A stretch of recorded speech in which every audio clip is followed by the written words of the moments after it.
Watch part 1.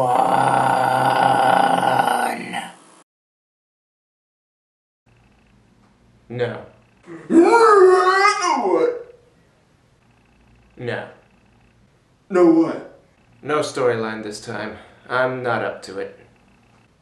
But you and me, we... I got this one.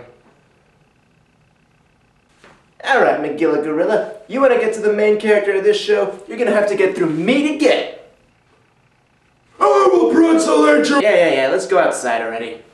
Okay then. Number 15. Tom and Jerry. Yeah, we all know what the Nostalgia Critic had to say about this little gem, and I'm not here to debate how much it may or may not have ruined the normal order of things established by the series. This movie is on the list partly because you all need to know that there was a time in my life before I had any, taste. If you want details, watch the Nostalgia Critic review, with parents' permission, of course, for my younger viewers, and see what he has to say. All I can add is that despite how creepy this guy is, I actually like this song. More on that on a later day. For now, Tom and Jerry the movie. It's nostalgic, but not great. Number 14. Pikachu's Vacation. While not really a movie in its own right, this is one of my favorite Pokemon flicks, as it shows off the Pokemon just being Pokemon and having good, clean, if somewhat mean-spirited fun. While these scene transitions were, unnecessary, the rest was just plain fun, and it all ends with the Pokemon setting their differences aside and having a good time. Except for Psyduck, who, to this day, has no real clue what the heck happened. Pikachu's Vacation.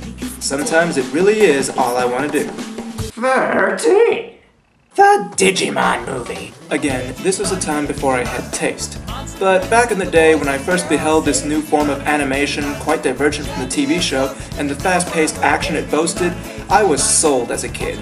Looking back on it though, the English translation, which is actually a mix of two different Digimon movies that came out in Japan, is a freaking lie. I had a chance to see the Japanese version of the second movie, and it plays out more like a well-thought-out art film. In all honesty, I can see why they toned down the sadness and brought a bit more levity to the Americanized version, but understanding and condoning are two completely different concepts. The Digimon movie, like the cake, is a lie. 12. A Goofy movie. This one right here I actually still enjoy even as an adult. Although I'm not into the whole teenage angst thing, this movie does a good job of not letting that particular aspect overshadow the bigger picture, i.e., Max and Goofy's adventures on the open road. While it has all the physical comedy you'd expect from anything with Goofy in the name, it's really a story of a father trying to be a part of his son's life and his struggles with the face of his son's growing independence.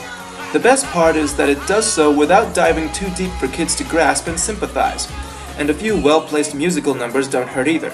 A Goofy movie. It's living up to its name in all the right ways. Now just to clarify, this is the point where Aladdin, The Rescuers Down Under, The Road to El Dorado, Emperor's New Groove, The Lion King, and The Jungle Book would be if we were doing all 15 on this list. But since Sean already talked about those, we're skipping them. 3. Mary Poppins. I have a great deal of respect for Julie Andrews. He's an obsessed fanboy. Shut up, Husky. And this movie is another example of her at her best. Every time her character, the titular Mary Poppins, opens her mouth, it's pure Disney magic. For those who don't know, the story is essentially Annie McPhee, except this came first and is a gajillion times better, bite me.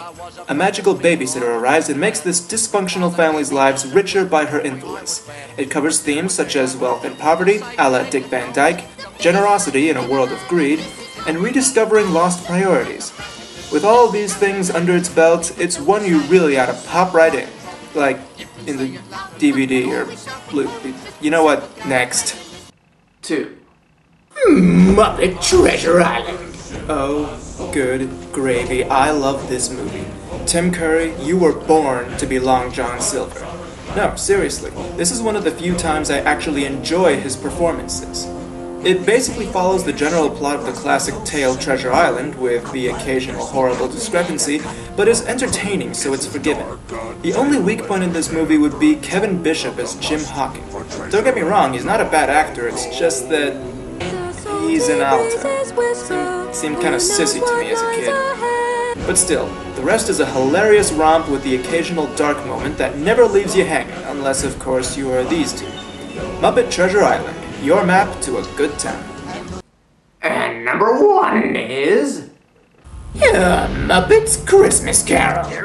If you do not own this movie or don't know anyone who does, purchase the thing right now, you lazy, lazy people. I have seen many portrayals of this Charles Dickens classic to varying degrees of success, and this one, though shying away from the darkest moments in the book, still gets it right where it counts. And like the previous Muppet movie, its inaccuracies with the book do not matter because the songs are memorable and fun, the jokes are priceless, you know, for the Muppets, and Michael Caine is the single best Scrooge ever to don the black coat, darn it! I'm absolutely serious. Even I can't touch that, and I'm awesome. A Muppets Christmas Carol, making every day feel like Christmas. There we go. Wasn't it just easier to share an idea instead of getting angry over it? I guess. But if this ever happens again, I'm gonna rip your spleen out and eat it in front of you. Duly noted. Well, this is Sean Basinger signing off until next episode. See you guys later. I wonder how Rugburn's doing right now. Oh yeah, I forgot about them. Hey, wanna watch Aladdin? Sure.